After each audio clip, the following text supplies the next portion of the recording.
Alright guys, how's it going? We're going to be talking about Melwood in a minute. But before I do that, very quickly, someone asked why I make so many videos in my kitchen these days. And the honest answer for that is that I can kill two birds with one stone. So when I sit at my desk all day and I think, right, I could do with a cup of tea, or I'm going to go and do myself something to eat, I can throw the camera on and actually, stand here and have a cuppa with you. Normally I would, before I was doing the vids in the kitchen, I would make a cup of tea and go and sit outside, and just chill. So, but I'm happy, just to talk while I'm having a cuppa really. And the feedback from those videos, or these videos, if you like this, the feedback's been exceptional. So previously I was doing maybe 1 or 2 videos a week, depending on what was happening in my studio or whatever. But it was, finding the opportunity to go make the videos, because I was doing the website stuff, the podcast, all the other things that I do. And then I would think, right, I've got to go to that room and I've got to put these lights on and I've got to do this and do that. And it was a bit of a chore. The ability just to come on here and just quickly record, well, I say quickly, but you know what I mean, is a lot better. And there's something about informal and just like being authentic and real, opposed to sitting in a studio with lights on going, you know what I mean? So I don't know. The feedback's been very good. People like it. A lot of people telling me that they like the longer videos. They're telling me that they like to have a cup of tea with me and stuff like that. So I hope that answers your question. If I was to revert back to only using my studio, if you like, where I've got a lovely studio in my house with all the professional lights and everything, but it's not very nice in there. And if I was to revert back to that, I think I'd be doing a couple of videos a week. I was hardly doing any videos. But since we just, if I can do this, just jump in here because I've got things to do, So that's basically it. Anyway, so Liverpool confirmed deal to buy back Melwood training site for the women's team. We all know about this situation. James Pearce put an article out today. So the housing developer Taurus, they paid the club around £10 million for the 12-acre site in the summer of 2019, and I don't think it should ever have been sold. £10 million, was £10 million to the owners, you know what I mean? Or to the club itself. That site should never have been sold in the first place. That site is as historic and important, heritage-wise and history-wise as Anfield. Some of our, some of the, especially the black and white photos, from the 60s and 70s, whatever, I don't know. And I'm not even, that's before my time. But I can look at them, they're nostalgic, and you look and just to think of the people that, the legends, and right through the 70s, 80s, 90s, 2000, right to the present day, right up to Steven Gerrard and people today. Like Melwood was, or is, an exceptionally sacred place, and it should never have been sold for epoxy 10 million. So sources have said, according to James Pearce, that Liverpool have agreed to pay in excess of £12 million, covering the increase in the value of the land and Taurus's costs in terms of running the site. Obviously we've got Kirkby now, but I just think, like, even if they were never going to use the old site Melwood, I would, I don't know. Maybe I'm just too romantic, too naive, too stupid.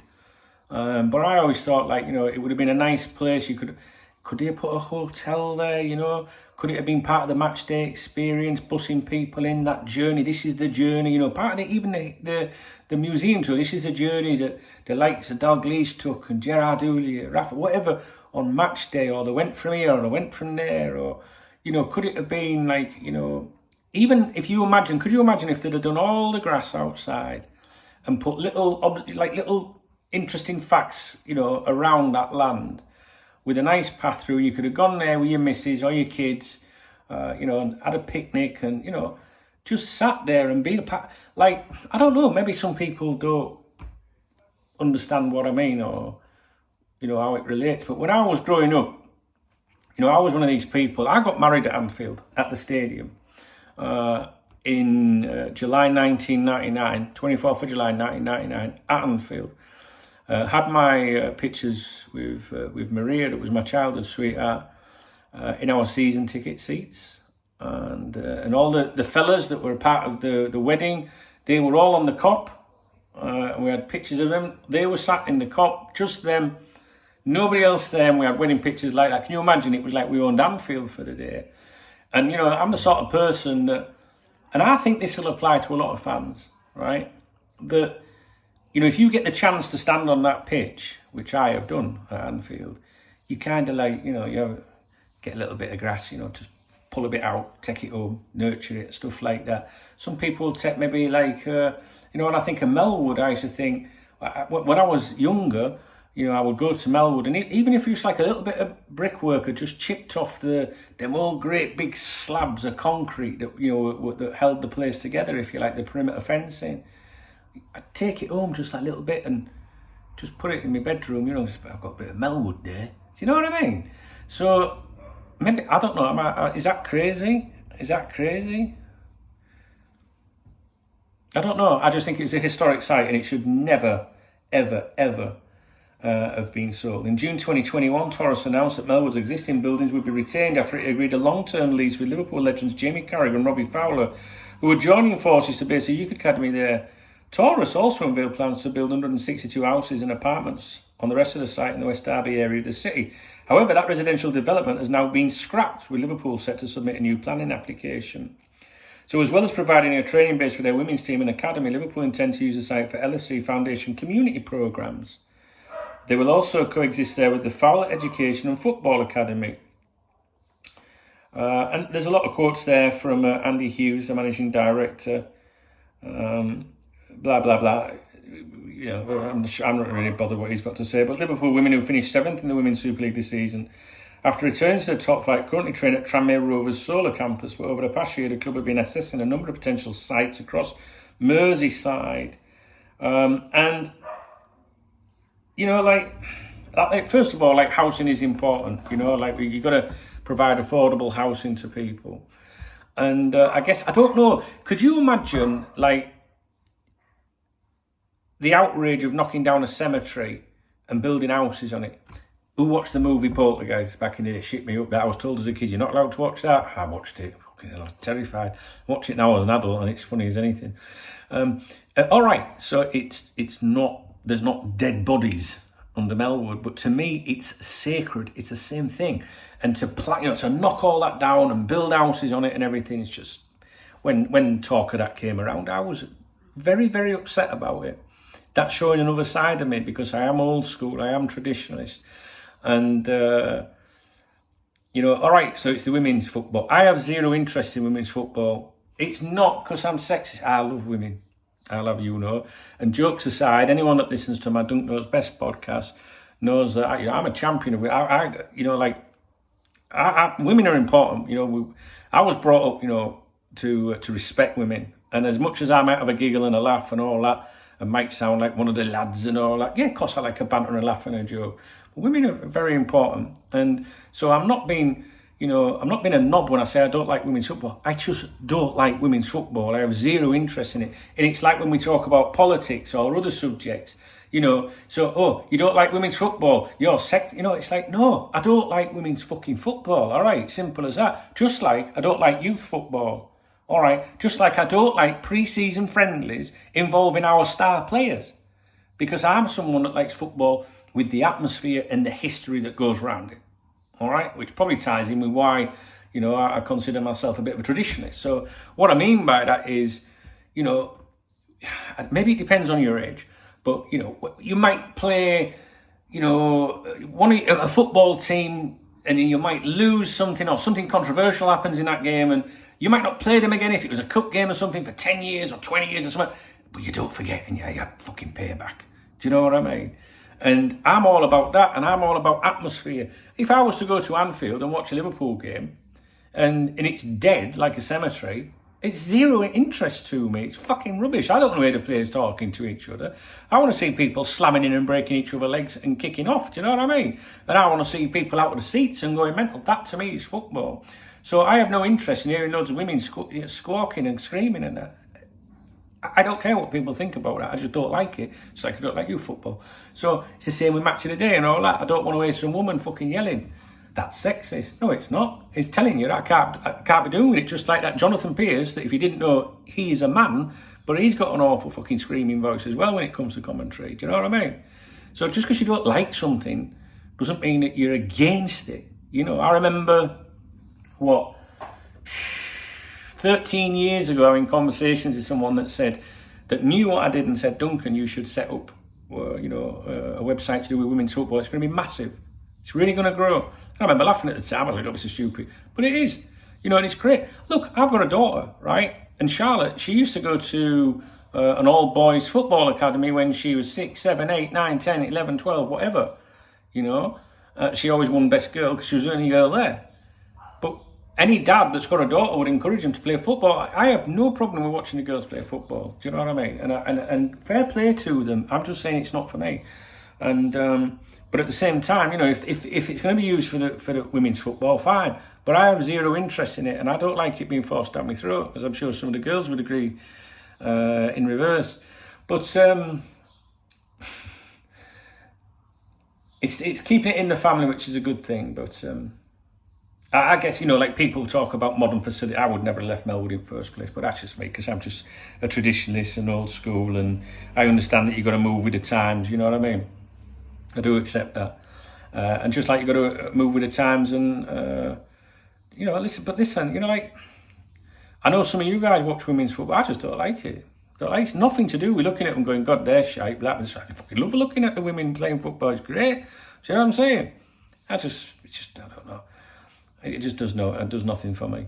But we're going off track. I like the idea of Liverpool Football Club owning that facility again. Me personally, I mean, yeah, too right. If the girls are having to go and train somewhere else, and they've got every right to go. I do not like it, but they can, the idea of them having their own place, I think is really good. So yeah, I'm all for that.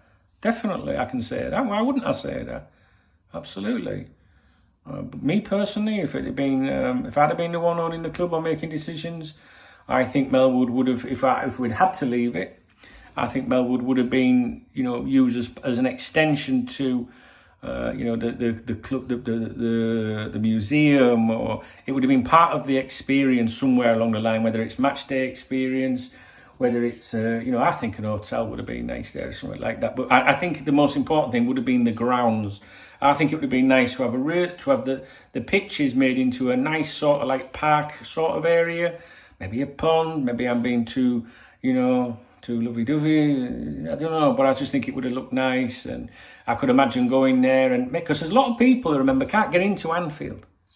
There's a lot of people can't get into Anfield. There's a lot of people live all over the world, and maybe they get one chance to go to England, and that's the one chance to get a ticket, but Liverpool are not playing at home that time, and even if they are, they might not be able to get a ticket. So they might be able to do a museum tour, maybe, but imagine if that guy or that woman can say, we're going and we're going to go to Melwood, Liverpool, because to some people, they've read and seen, history books about Melwood and seen Shankly and cracking that ball against the wall and stuff like that. And to a Liverpool fan that can sit down on the grass and have a sarnie or a cold beer and go, okay, now because you think about your surroundings. Well, I do. I sit there and think, ooh, and you get that chill around you. Do you know what I mean? You get it in non-football things. It's like 9/11, the 9/11 site in New York City. I've been there a number of times, since the tragedy. And you the last time I was there, you stand there and you look and you feel around you. Well, that's not very pleasant things, but it's still the same sort of meaning of like something took place here, and something took place at Melwood many, many times. And my vision for Melwood would have been, like, I don't know, some sort of like, even if they'd have left it as it was, inside, and said, this is part of the museum tour, we're going to take you through the doors, this is where the players change, this is where they train, this is all this, blah, blah, blah. That'd have been cool. It would have been nice to have, like I say, some sort of match day accommodation there, maybe, or just the ability where fans could just turn up with a picnic and go, do you know what? I couldn't get to see Liverpool play, but I'm going to go and sit on them fields where my favourite manager, where my favourite player played, and I'm just going to take it all in, and I'm going to do what Dunk did and steal a bit of grass. You know what I mean? So please don't take my comments the wrong way about women's football. I fully support the girls' game.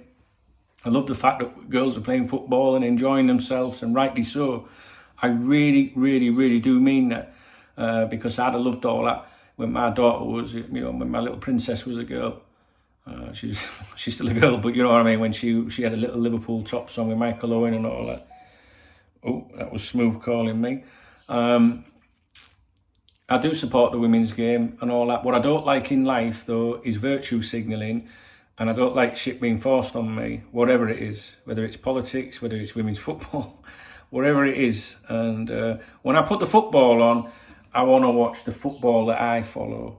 Do you know what I mean? I want to see, if it's Manchester City, Manchester United, I want two legends from each club that kick the fuck out of each other in, you know, the 70s or 80s or something like that have played at that level.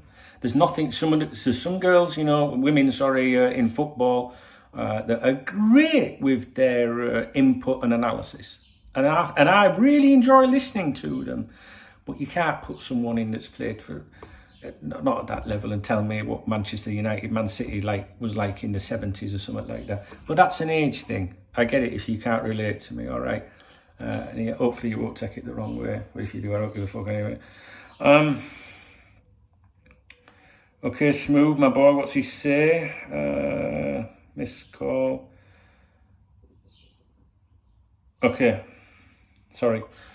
Right, that's it. So Melwood's back. We knew that was happening.